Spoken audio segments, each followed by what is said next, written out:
காட்டு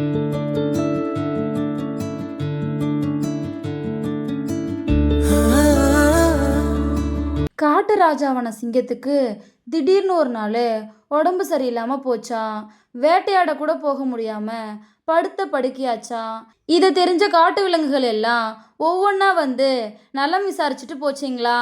ஒரு ஓநாய் மட்டும் சிங்கத்து கூடவே இருந்து பத்திரமா பார்த்துக்குச்சான். அந்த ஓநாய்க்கும் அந்த காட்டில் இருந்த நரிக்கும் ஒரு பகை இருந்துச்சான். பக்கத்து காட்டுக்கு போயிருந்த நரிக்கு சிங்கராஜாவுக்கு உடம்பு சரியில்லைங்கிறது தெரியாதான்.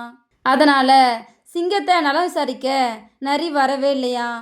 அதனால ஓநாய் சிங்கத்துக்கிட்ட, சிங்கராஜா உங்களுக்கு உடம்பு சரியில்லைன்னு தெரிஞ்சும் அந்த நரி பைய உங்களை வந்து பார்க்கவே இல்லை பார்த்தீங்களா. இனி நான் தான் காட்டுக்கு ராஜான்னு மற்றவங்க கிட்ட சொல்லிக்கிட்டு திரியிறானா. என் காது கேட்டுன செய்தியை உங்ககிட்ட சொல்கிறேன், அவனை நீங்களே கவனிச்சுக்கோங்க அப்படின்னு நரியை பற்றி தப்பா சிங்கத்துக்கிட்ட சொல்லிச்சான். நரி சொந்த காட்டுக்கு திரும்பினதுக்கப்புறம் சிங்கத்துக்கு உடம்பு சரியில்லைங்கிற விஷயத்தை தெரிஞ்சுக்கிட்டு உடனே சிங்கராஜாவை பார்க்க கிளம்பிச்சான். நரி வர்றதை பார்த்த ஓநாய், சிங்கராஜா அந்த நரி பையன் வர்றான், அவனோட திமிரை இப்போவே அடக்கி வைங்க, இல்லைனா இன்னும் அதிகமாக வாலாட்டுவான் அப்படின்னு சிங்கத்தை தூண்டி விட்டுச்சான். சிங்கத்துக்கு பயங்கரமாக கோபம் வந்துச்சான்.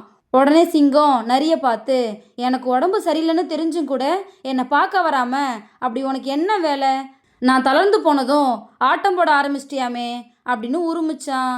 ஓனா ஏதோ பற்ற வச்சிருக்கு அப்படிங்கிறத உணர்ந்த நரி, இல்லை ராஜா, உங்களுடைய உடல் நலம் பெற என்ன வழின்னு பக்கத்து காட்டு வைத்தியர்கிட்ட விசாரிக்க போனேன், அதான் தாமதமாக உங்களை பார்க்க வந்தேன் அப்படின்னு சொல்லிச்சான்.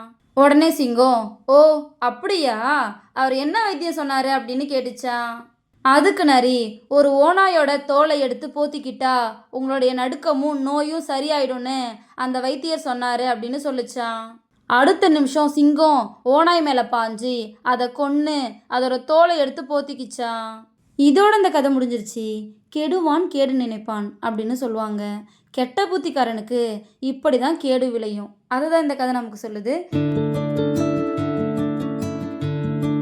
ஒரு காட்டில் 2 புள்ளிமான்கள் ஒரே மாதிரி இருந்துச்சுங்களா. அது மட்டும் இல்லாமல் 2 மான்களும் இணை பிரியாத நண்பர்களாக இருந்துச்சுங்களா. எங்கே போனாலும் ஒன்றா தான் போகுங்களா. ஒரு நாள் ரொம்ப மழை பெஞ்சுதான். அதனால் மான்களால் விளையாட போக முடியலையா. மழை நின்ன அப்புறம் வெள்ளம் வந்து நின்று மழை வருமானு 2 மானும் மேலே பார்த்துட்டு இருந்துச்சுங்களா. அப்போது மேகத்துக்குள்ளே இருந்து சூரியன் வெளில வந்துச்சான். இந்த 2 மானும் சூரியன் கிட்ட, மறுபடியும் மழை வருமா அப்படின்னு கேட்டுச்சிங்களா.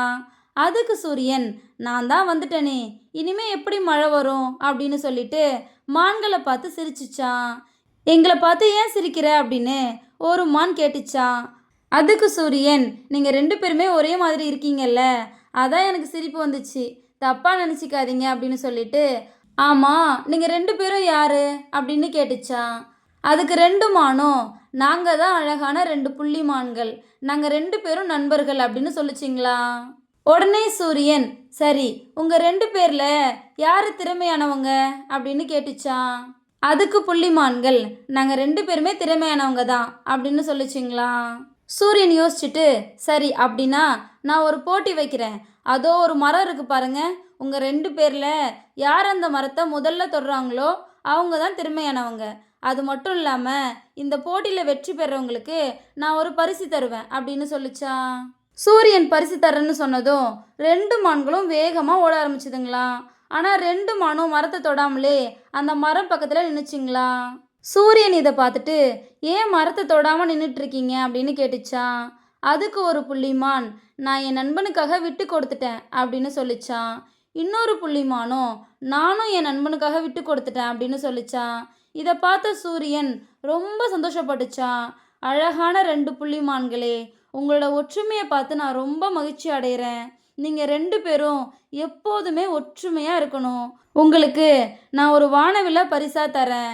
நீங்கள் எப்போ விருப்பப்படுறீங்களோ அப்போல்லாம் வானவில்லே வா அப்படின்னு சொன்னால் போதும், வானத்தில் ஒரு அழகான வானவில் தோன்றும், நீங்கள் அதை பார்த்து ரசிக்கலாம் அப்படின்னு சொல்லிட்டு சூரியன் அங்கேருந்து கிளம்பிச்சான். 2 புள்ளிமான்களும் சந்தோஷப்பட்டுச்சிங்களா.